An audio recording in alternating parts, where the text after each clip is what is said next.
Isang regalo mula sa quarterback.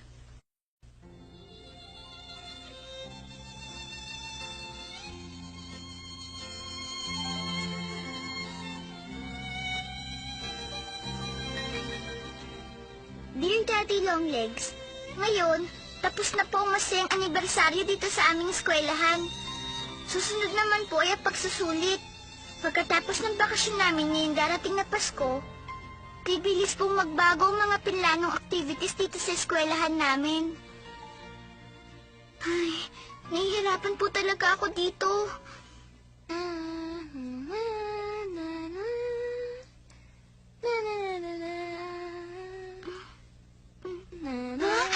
Sa totoo lang po, dahil pinag-usapan natin ang mga pagbabago, meron pa pong isa.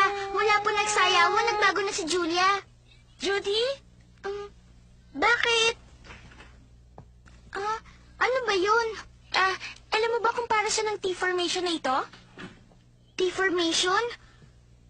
Julia, pinag-aralan mo ang football? Maganda kasi kung alam mo rin ang patakaran nun. Lalo na pag nakita kami ni Jamie. Ano sa palagay mo? Magkikita kayo ulit? Hindi. Pero kung yayayain niya ako, wala namang dahilan para hindian ko siya. Ito, tulungan mo na ako magbasa, pwede ba? Lahat ba ito tungkol sa football, Julia? Siguradong matalino si Jamie. Lahat kasi na nakasulat dito sa libro ay alam niya. Alam mo ba yon? Isa siyang atleta pero kahit paano matalino din siya. Pero sinabihan niya ng barbaro. Anong sinasabi mo? Wala naman ako sinasabi, Nag-aaral ba kayong dalawa? Oo, tungkol sa football. Judy, panglalaki ang sport na yan. Kahit na mabilis at atletika, Judy, hindi pa rin yan pwede sa'yo. Hindi naman ito para sa akin. Sandali nga, bakit hindi kayo magpunta sa mall ngayon? Sige na, total linggo naman, hindi ba? Ano kayang isusuot ko?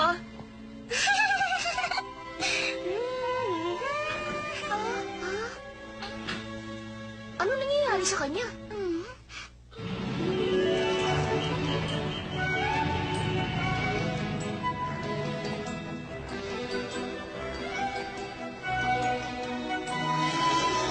Sandali, Julia. May bala ka bang mamili ngayon? Wala. Hindi ba maganda kung lalabas din tayo ng ganito? Tingnan nyo, merong coffee shop. Alam ko na, bakit hindi muna tayo mag-tsaa? Hindi, wag na lang kaya. Huwag ka mag-alala, ako magpabayad. Dali na, bilisan nyo na. Diyan namin nakilala ang kapatid mo sa coffee shop na yan. Talaga?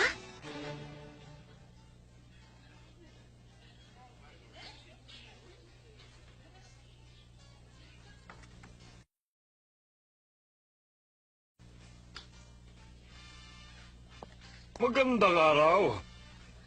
Magandang araw. Kamusta? Anong gusto ninyo? Ako po. Gusto ko ng tsaa. Ako rin po. Ganun din sa akin. Sige, maiwan muna kayo. Nung araw na nandito kayo, yung kaibigan ng kapatid ko na nagtatrabaho dito, hindi makakapasok dahil sa isang importanteng gagawin. Kaya ayun, si Jimmy ang pumalit sa kanya dito ng isang araw. Isang araw na ba siya dito? Ganun ba? Kaya pala hindi siya gaanong marunong. Galit nga si Julia sa kanya kaya sinabing pakailamero pa siya. Paano? Hindi naman talaga ako gutom nun eh. Ang kulit niya. Kaya ako nagalit. Ito na ang tsaa nyo. Anong problema? Naalala ko may bibilin pa pala ako. Inumin niyo na lang ang tsaa nyo.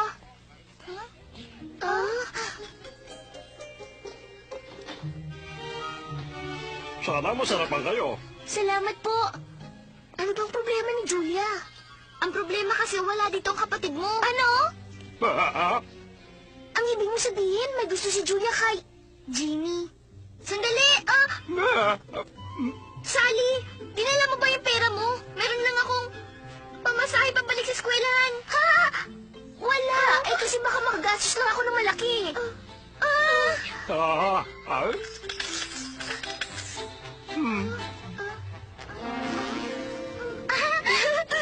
Mukhang grocery yan. Salamat naman. Ah.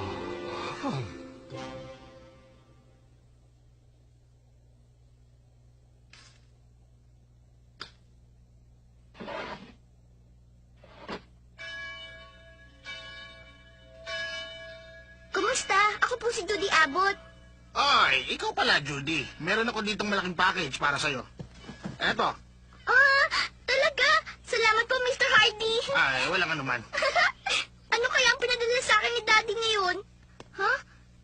Jimmy McBride? Galing pala ito sa kapatid ni Sally. Ha? Galing yan sa kapatid ko? Maniwala ka. Tingnan mo. Oo, tama ka. Pero ano ba yan? Para kay Judy? Oo. Ganun ba? Gusto niyo bang magtsaang dalawa? Pero, wala akong dalang pera dito. Ililibre ko kayong dalawa. Lika na. Sana nga.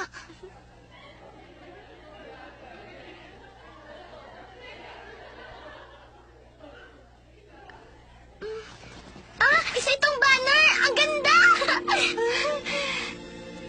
Banner ito ng Princeton, ng eskwelahan niya. Wow! Ano ang gagawin ko?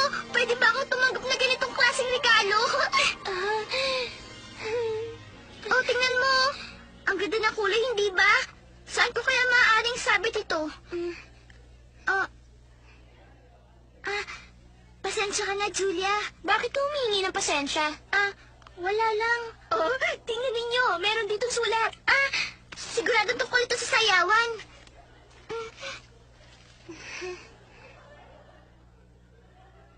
Tama! Nagpapasalamat siya sa akin dahil doon sa pagsasayaw namin. Nakalagay dito, ilagay ko daw ito sa kwarto ko. Sa sala ko na lang kaya isabit. Pero baka naman hindi babagay ang kulay. Oo, babagay yan. Pero kung ayaw mo dun sa sala natin, pwede ko na rin ito isabit dun sa kwarto namin. Hindi ba, Sally? Pero sa tingin ko, hindi rin yan babagay sa kwarto natin. Oo, tama. Isabit natin ito doon sa sala para nakikita nating lahat. Pero sinabi mo kanina na hindi babagay ang kulay na yan dun, hindi ba? Mas maganda kung makikita nating lahat, espesyal ito eh. Alam niyo ba? May sinulat siya tungkol sa'yo. Ha? Talaga? Ito, basahin mo yan, oh. Napakagaling ng magsayaw ni Julia. Nag-alangan nga akong sabihin ng totoo. Judy, meron kang pag-asang matutong magsayaw. Pwede mo nga mahigitan si Julia kung masasanay ka pa. Hindi ako sigurado dyan. Lagi kong naaapakan ng paa niya. Ang galing! Ang sabi niya, gusto pa rin niya akong turuan magsayaw. Ang sabi din niya, masaya daw akong kakwentuhan. Makinig kayo. Natutuwa akong marinig ang mga kwento mo, Judy, na nakakatawa. Habang nakikipag-usap ako sa'yo, parang tumatanggap ako ng step na nagbibigay ng malakas na kombinasyon sa akin. Anong ibig sabihin nito? Term yan sa football. Tayong dalawa ay meron din magandang kombinasyon. Gusto kong matanggap mo rin sa susunod ng aking snap. Sana magkita tayo ulit. Anong ibig sabihin na gusto niyang matanggap ko ang snap niya? Gusto ka lang niya makausap ulit. Yun lang yun. Naalala ko, meron pa pala akong gagawin. Diyan na nga kayong dalawa. Ay, Julia! Hindi. Nadala ako sa pagbabasa ng sulat. Nasaktan ko siguro si Julia. Alam mo, iniisip ko kung ano bang meron sa kapatid ko. Sally, ang bait kasi ng kapatid mo. Gusto mo rin siya, Judy? Ano? Hindi. Hindi naman sa ganun. Ito na naman. Ay, yung pera ko nakalimutan ko sa kwarto.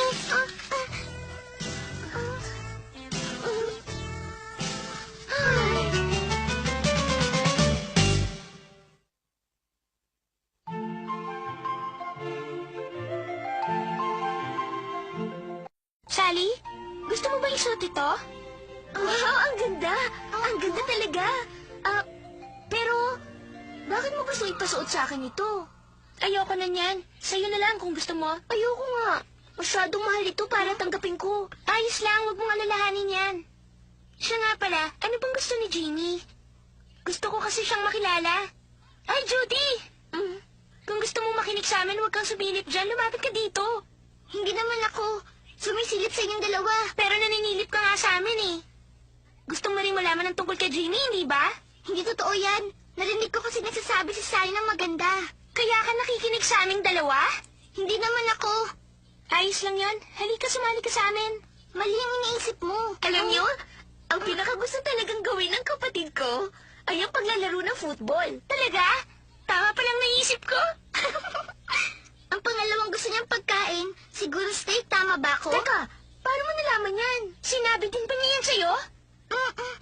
Hula ko lang yun dahil sa katawan niya. Sa tingin ko, ang pagiging masigla ang pinakamahalaga sa kanya. Tama ka dyan. Kumakain siya ng 2 steak na ganito kalaki at kaya pa rin niya kumain ng hotdog. Kapag nasa bahay siya, laging walang laman ng refrigerator. Siguro dapat siyang tumira sa isang supermarket. Tama ka dyan. Judy? Seryoso ako sa pinakikinggan ko. Pasensya ka na. Sandali, papasyal na muna ako Hindi mo kailangang umalis. Talaga? Pero... Ayaw mo bang maninigan tungkol kay Jimmy? Hindi, kaya lang... Magsalita ka. Sabihin mo sa amin kung anong iniisip mo tungkol kay Jimmy. Tungkol kay Jimmy? Sagutin mo ako, Judy. Sige na. Gusto ko siya. Masama ba yun? Teka, sandali. Uminahon kayo dalawa. Pakiusap. Kaya pala, ngayon alam ko na. Sally, pwede bang mag-chat tayo sa baba? Teka, Julia. Hindi ko matatanggap ang binigay mo. Teka, sandali lang, Julia. Judy? Gusto mo rin pala ang kapatid ko? Hindi naman. Para lang siyang kapatid para sa akin, Sally. Oo, talaga? Totoo yan? Julia! Hintayin mo ako! Dear Daddy Longlegs, totoo naman po. Para po sa akin, parang kapatid lang ang tingin ko kay Jimmy. Sana nga po, totoong kapatid ko na lang siya. Yun lang po ang tingin ko sa kanya. At saka, hindi ako babaeng tulad ni Julia na wala pong tinatago at malaya pong magkwento tungkol sa kanyang sarili. Paano po kaya kapag nalaman ni Jimmy ang totoo tungkol sa akin? Mic test. Merong tawag sa telepono para kay Judy Abbott ng room 301. Pumunta ka ngayon din sa reception. May tawag ako? Salamat po. Salamat, Miss Throne. Walang anuman yun, Judy. Hello? Si Judy Abbott na ito. Kamusta, Judy? Si Jimmy to. Hello, ako to. Nakalimutan mo na ako? Hindi, natatandaan kita. Mr. Jimmy McBride. Tawagin mo na lang ako Jimmy. Natanggap mo ba yung padala ko? Oo, natanggap ko ngayong araw. Siya nga pala, salamat Susulatan nga sana kita ngayon para magpasalamat. Ano, nagustuhan mo ba yon? Oo, nagustuhan ko. Nandito ako sa coffee shop kung saan tayo nagkita noon. Ngayon kasi ako sisweldohan. Gusto mo ba pumunta dito? Ano? Pumunta dyan para ano? Pwede ba tayo magkita? Ano?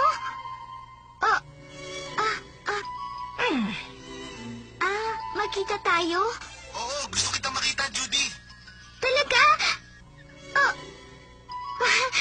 Pero, hindi ko alam ang gagawin ko. Hindi ka ba pwede? Hindi naman.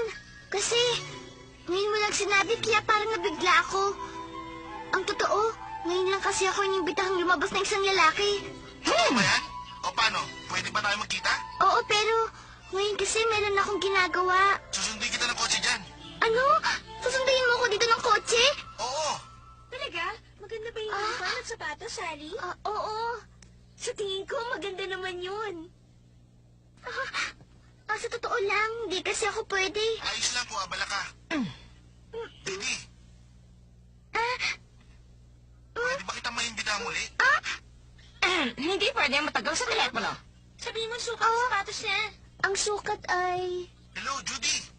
Hello. Ano yun? Ayos lang ba kung imbitahan kita ulit? Sige. Mabuti naman kung ganon. Gusto ko kasi makilala ka na mabuti, Judy. Gusto mo ako makilala? Oo. Tulad ng bahay ninyo na kasing laki ng mansyon, hindi ba? Narinig ko yung kay Sally. Ano bang pakiramdam? Siguro napakasaya doon sa lugar ninyo. Dahil doon ka lumaki at nagkaisip, hindi ba?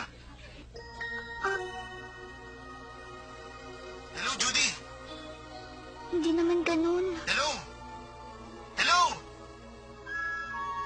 Hindi naman yun ang gusto ko. Oy, Judy!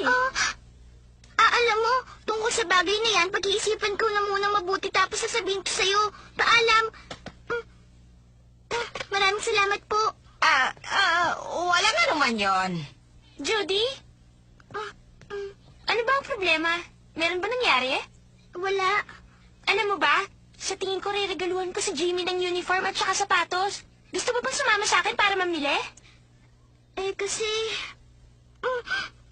Ano ka ba? Pero kailangan din natin siyang bigyan ng kapalit dun sa niregalo niya. Isang pasasalamat. Hindi ka ba tinuruan ng nag-alaga sa'yo?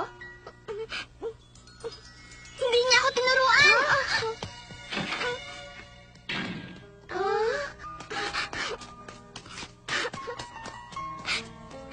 Dear Daddy Longlegs, nainggit po ko kay Julia. Wala siyang bagay na dapat itago sa mga nararamdaman niya. Saan siya nagmula? Ang pamilya niya. Samantalang ako, puno ng kasinungalingan. Pero hindi ko naman masabi sa kanila na galing ako sa John Grier Home para sa mga ulila. Ako si Judy na puro pagsisinungaling na gusto ni Jimmy pero hindi naging totoong si Judy. Daddy, ano po bang dapat kong gawin? Hindi ko po alam ang gagawin ko. Sabihin niyo po sa akin kung anong gagawin ko. Sulatan niyo po ako. Sagutin niyo na po ang sulat ko. Nakikiusap po ako.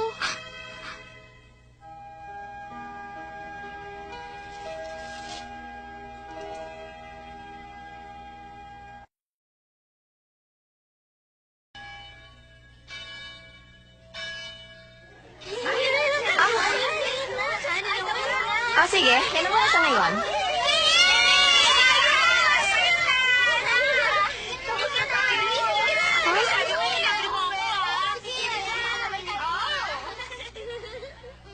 Ano?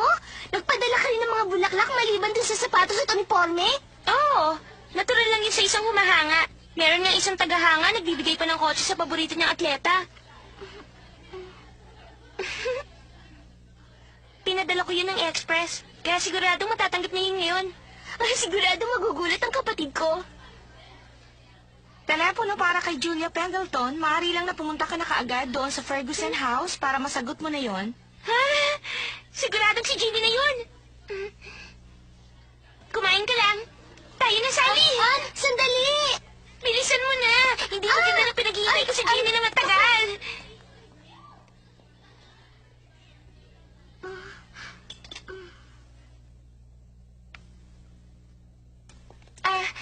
Maraming salamat po, Miss Tron. Wala nga naman yun, Julia. Hello? Si Julia na to? Ay. Ikaw pala, bukas na. Bakit hindi mo na sinabi yun? O sige. Meron akong oras pero...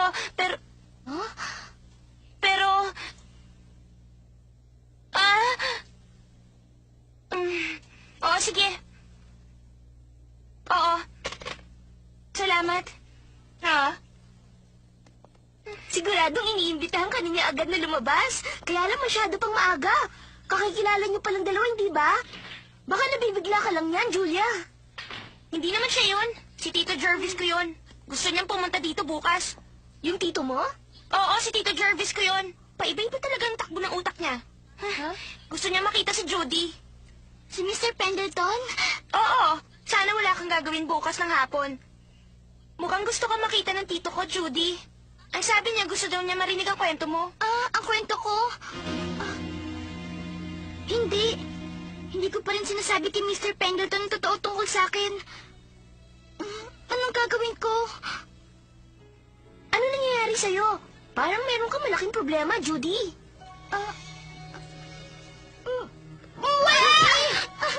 Judy!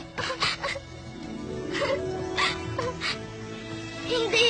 Ano naman kaya ikikwento ko? Gusto daw niya marinig ang kwento mo. Hindi ako magkikwento!